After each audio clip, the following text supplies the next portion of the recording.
Look around you. Everything you see, everything you touch, your phone, your car, the hospital equipment saving lives, the missiles defending borders, they are all powered by a hidden engine. It is smaller than a grain of rice, yet it controls the fate of nations.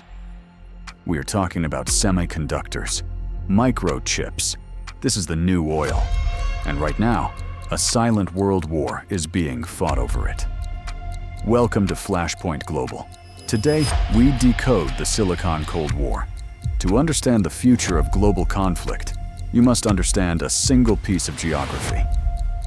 Taiwan, an island of 23 million people, sitting right on the doorstep of the world's rising superpower, China. But Taiwan holds a secret weapon, a shield not made of steel or gunpowder, but of silicon.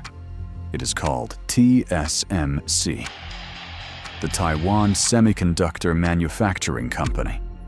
This single company produces over 60% of the world's semiconductors. And when it comes to the most advanced chips, the ones powering artificial intelligence and advanced military systems, TSMC produces over 90% of them. Let that sink in. One single island controls the absolute bottleneck of human technological progress. Decades ago, the world made a choice. The United States, Europe, and Japan decided to outsource the dirty, expensive work of manufacturing. They kept the design, they kept the branding, but they handed the actual factory work to Asia. Taiwan took this opportunity. Under the visionary leadership of Morris Chang, Taiwan did not just build factories, they built a monopoly. They created foundries so advanced, so incredibly precise, that replicating them is nearly impossible. A modern microchip has billions of transistors. Each transistor is smaller than a virus. Manufacturing them requires the purest silicon. It requires lasers that shoot drops of tin in a vacuum. It requires absolute perfection. You cannot just build a new factory with $1 billion. It takes decades of institutional knowledge. Now, look at the map. China claims Taiwan as its own territory. Xi Jinping has stated that reunification is a historical inevitability. He has not ruled out the use of military force. But here is the geopolitical nightmare. If China invades Taiwan, the global economy does not just slow down, it stops. Instantly. Factories around the world would halt production. The stock market would experience a crash worse than 2008. The United States military relies on these chips for their F-35 fighter jets and Javelin missiles. Washington knows this. Beijing knows this. Taipei knows this. This is the Silicon Shield. Taiwan has made itself so valuable to the global economy that an attack on the island is an attack on the modern world itself. But the shield is starting to crack. The United States has realized the fatal error of its supply chain. They are waking up to a harsh reality. Relying on a highly vulnerable island for the most critical resource on Earth is a matter of national security. And the race to bring silicon back home has begun. If you are finding this breakdown valuable, hit the subscribe button right now. We decode the hidden forces shaping your world every single week. As we move deeper into this century, the nation that controls the microchip will control the future. The United States has launched the CHIPS Act, injecting billions into domestic manufacturing. But money is not enough. You need the engineers. You need the ecosystem. And China is not standing still. Cut off from Western technology through heavy sanctions, Beijing is pouring unlimited resources into building its own domestic chip industry. They are trying to leapfrog the competition. This is not just about economics anymore. This is an arms race. And in the next chapter of this documentary, we will look exactly at how the United States is trying to choke the Chinese technological dragon. And how close we really are to a full-scale blockade in the South China Sea. Washington, D.C. realized they had a massive blind spot. For decades, the United States designed the architecture of the digital age in places like Silicon Valley. But they let the physical manufacturing slip away.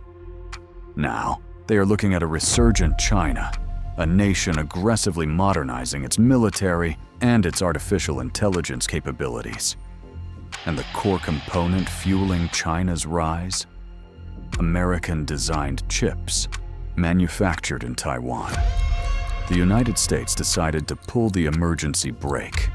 In what analysts call the most aggressive trade action in modern history, Washington dropped the hammer. They did not just impose tariffs, they imposed an absolute blockade on technology. The United States government banned the sale of advanced semiconductors to China, but they went further. They banned any company in the world that uses American tools or software from selling advanced chips to China. And in the semiconductor supply chain, everyone uses American tools somewhere. Overnight, the flow of the world's most advanced technology into Beijing was severed.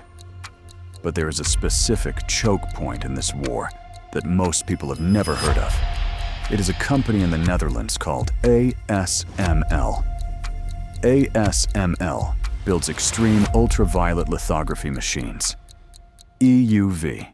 These machines are arguably the most complex pieces of equipment ever created by human beings.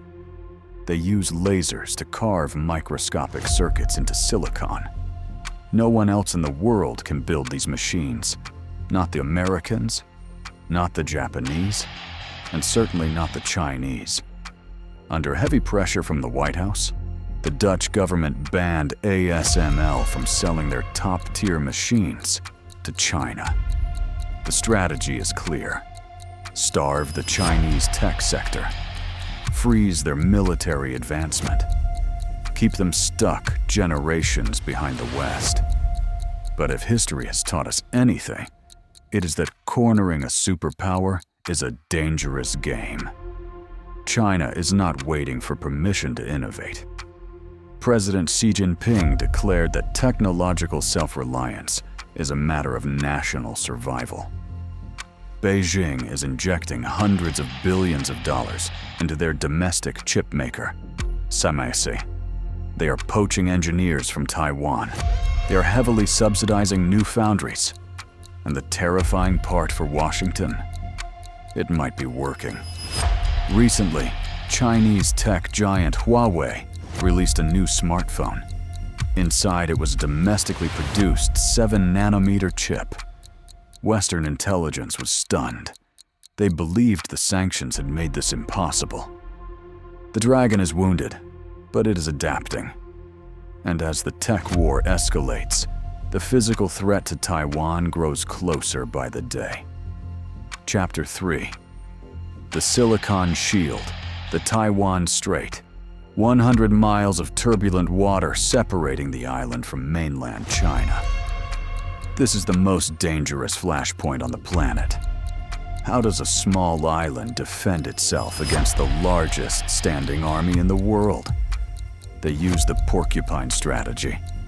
Make yourself so incredibly painful to swallow that the predator chokes. Taiwan has armed itself to the teeth. Anti-ship missiles hidden in mountains. Air defense systems locking the skies. Asymmetric warfare designed to turn a Chinese amphibious assault into a bloodbath. But their ultimate defense is the factories themselves. The Silicon Shield. Let us play out the nightmare scenario. Intelligence satellites detect massive troop movements along the Chinese coast. A naval blockade is established around Taiwan. No ships in, no ships out. Within days, the global supply chain fractures. Consumer electronics vanish from shelves. Automotive plants in Detroit, Munich, and Tokyo shut down their assembly lines. Millions of workers are furloughed globally within a week. The economic devastation would make the COVID-19 supply chain crisis look like a minor inconvenience. But what if China actually lands troops? What if they try to capture the TSMC factories intact? Here is the brutal reality. The factories are useless without the ecosystem. They require a constant supply of ultra-pure chemicals from Japan. They require software updates from the United States. They require spare parts from Europe. The moment a conflict starts, that global supply network instantly evaporates. The machines turn into multi-billion-dollar paperweights. There are even whispers in Washington military circles of a scorched earth policy. If Taiwan is about to fall, the United States and Taiwan might sabotage the foundries, destroy the machines, burn the blueprints, ensure that China inherits nothing but ashes and concrete. The message to Beijing is clear. If you take the island, you destroy the prize. You will trigger a global depression, and you will crash your own economy in the process. It is a delicate balance of mutually assured economic destruction. But deterrence only works if the other side acts rationally. And in geopolitics, rationality is never guaranteed. Chapter 4. The New World Order. The world is waking up from a deeply comfortable sleep. The era of hyper-globalization is dead. We spent 30 years building a highly efficient, highly vulnerable global supply chain. Now, panic has set in. National security has replaced economic efficiency. The United States has signed the CHIPS and Science Act. Over $50 billion of taxpayer money designed to bring silicon home. Europe has launched its own version. Japan is doing the same. They are desperately trying to rebuild the manufacturing base they abandoned decades ago. TSMC is currently building massive new foundries in the Arizona desert, but it is not going smoothly. You cannot just parachute a high-tech factory into the desert and expect it to work.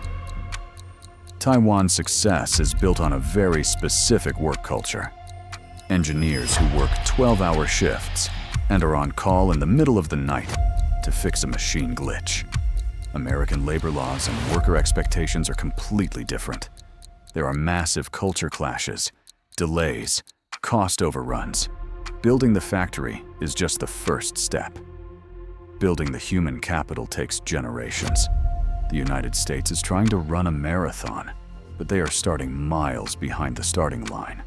And time is running out because the stakes are getting higher.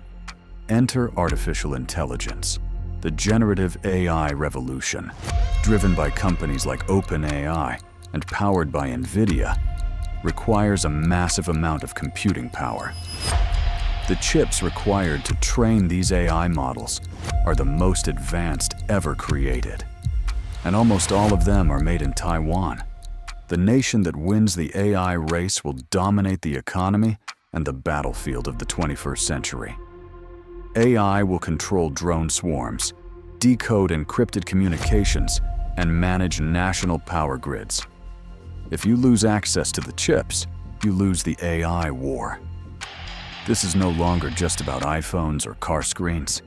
It is about the survival of the current world order. The Silicon Cold War is the defining conflict of our time.